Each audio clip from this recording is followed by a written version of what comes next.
the mental side of boxing.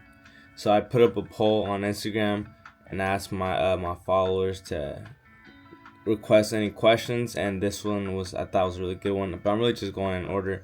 The mental side of boxing. In my opinion, boxing is 90% mental, if not more. So here's why.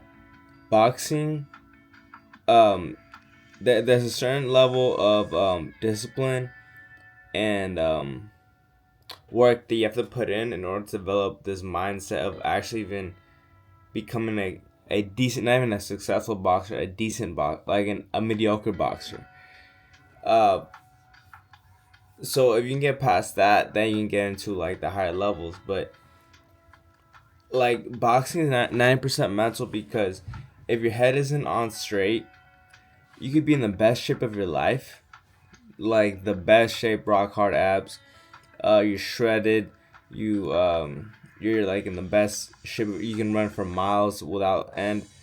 You look amazing in sparring, but none of that's gonna matter if your head isn't on straight.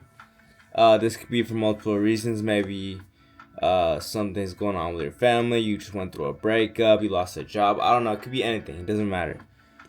What matters is that if your head isn't on straight, it won't matter how good of a shape you are, how strong or how fast you are, because you're not really there. Like, yeah, your body's there, but your head isn't in the game. So if your head's not in the game, it doesn't matter how well equipped your body is because you're not really in control of it right now. Nobody is. It's kind of just like on damn Mads.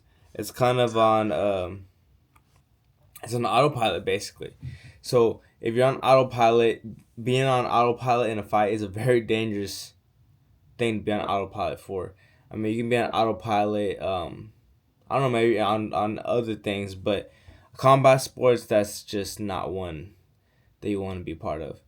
Um, so boxing is 90% mental. Honestly, you could argue every sport is 90% mental, but boxing, since it's just a little or a lot more serious, it's a life or death thing every time you step in. Even in practice and sparring, it's essentially life or I mean, well, I know you're not like trying to kill each other life or death, but like God forbid any day like you could die sparring like just in practice. That's just the kind of danger that comes with boxing. Um, so with that being said, like your head has to be in, has to be on straight because and this starts in your training camp. It doesn't matter if like your whole training camp your head wasn't on straight and then fight day your head is on straight like first of all that would never happen or vice versa. Um, yeah, that would never happen because you're gonna fight the way that you practice.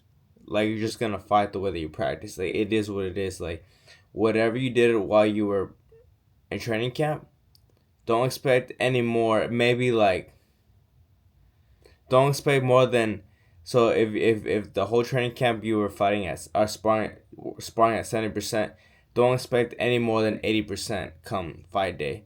Cause I'll admit like yeah, you might fight a little bit harder come fight day, but like it's gonna be minimal. So don't expect more than 5 to 10% more on fight day.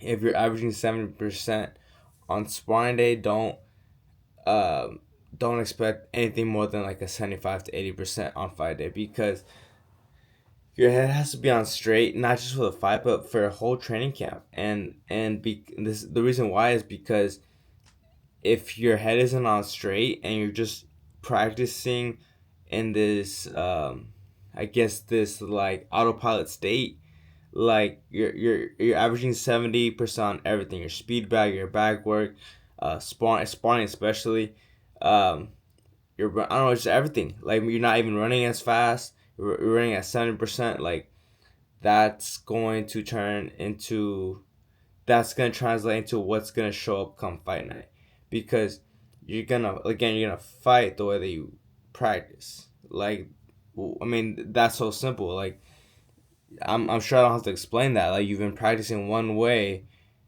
for months, and then you expect something different to happen on fight night. It's just not gonna happen. So the mental side of boxing, I feel like is very important. I probably make a whole video on like how to lock your mind on straight for fight night. But that's like a whole nother. Well, one thing I'll give you this.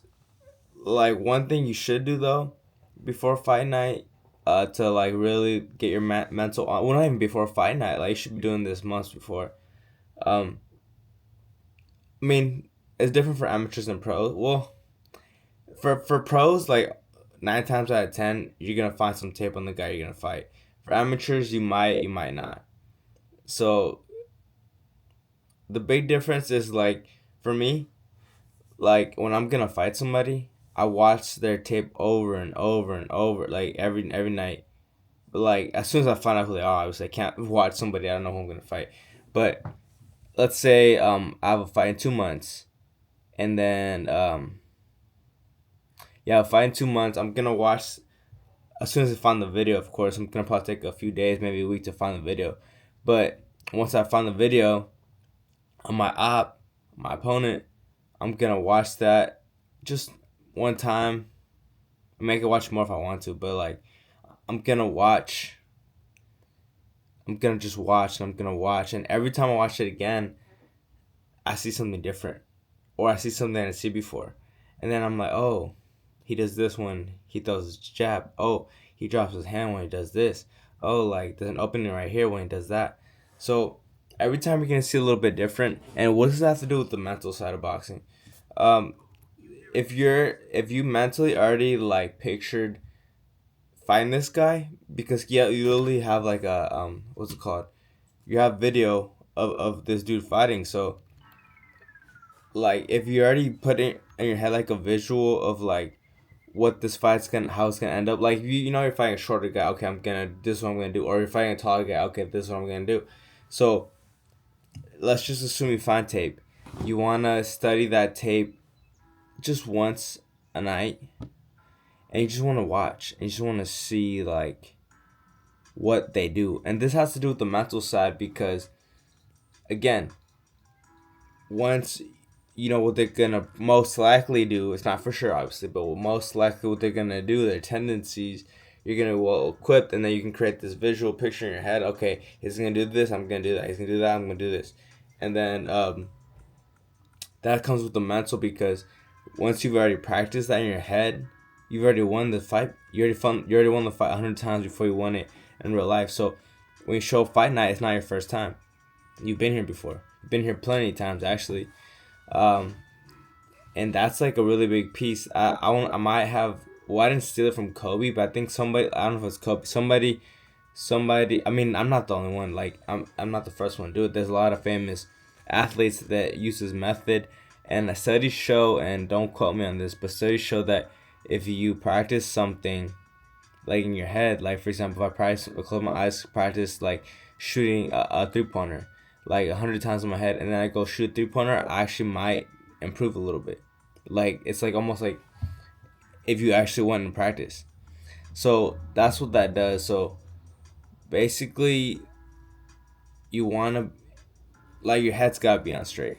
Whatever you're going through mentally that's throwing you off, you gotta address it immediately, because if you're, I mean that you can get through a lot of things, like most things you could probably fight through, but it's just not like any background noise while you're trying to focus on one thing is not good.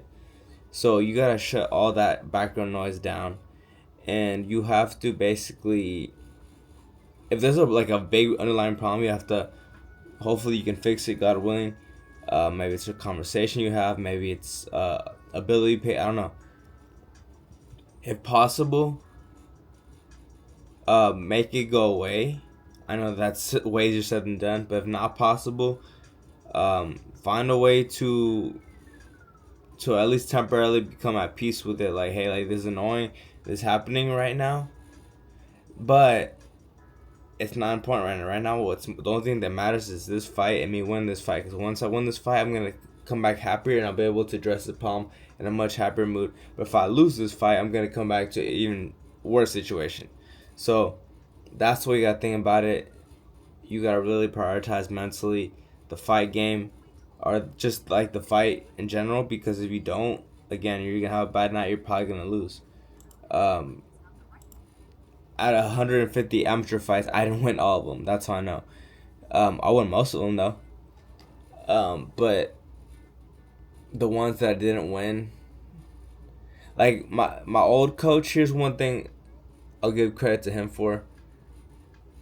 I disagree with him on most things actually, but with this is like he did tell me that like we should never lose a fight because we're out of shape.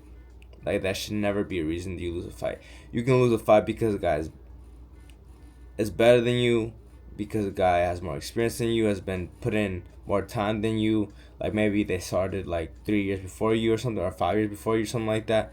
Like taking a loss like that is noble, but like losing because you're out of shape, like that's just, you can't do that. It's like a sin, at least in my book.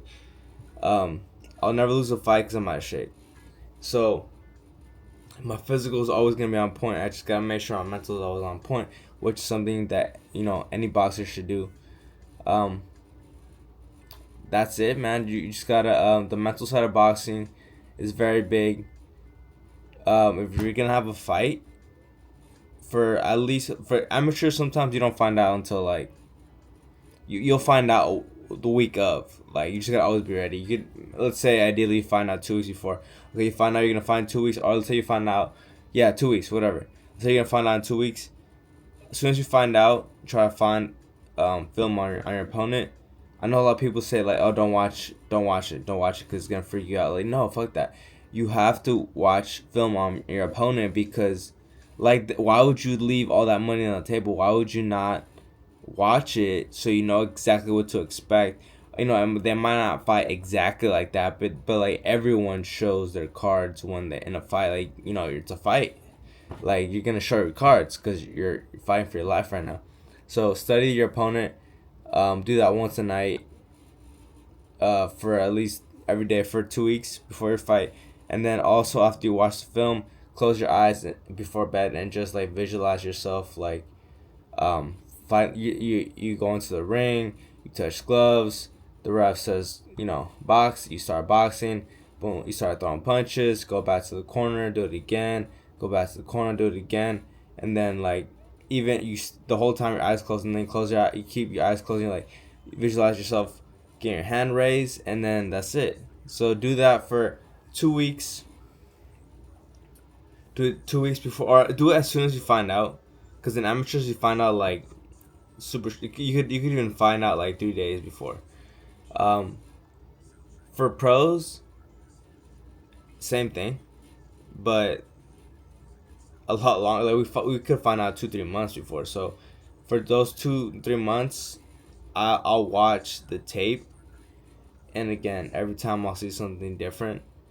But yeah, like it's the same thing. It's just a lot longer, a lot more prolonged, and I have a lot more time to really catch every small little tendency. But I ran this kind of long.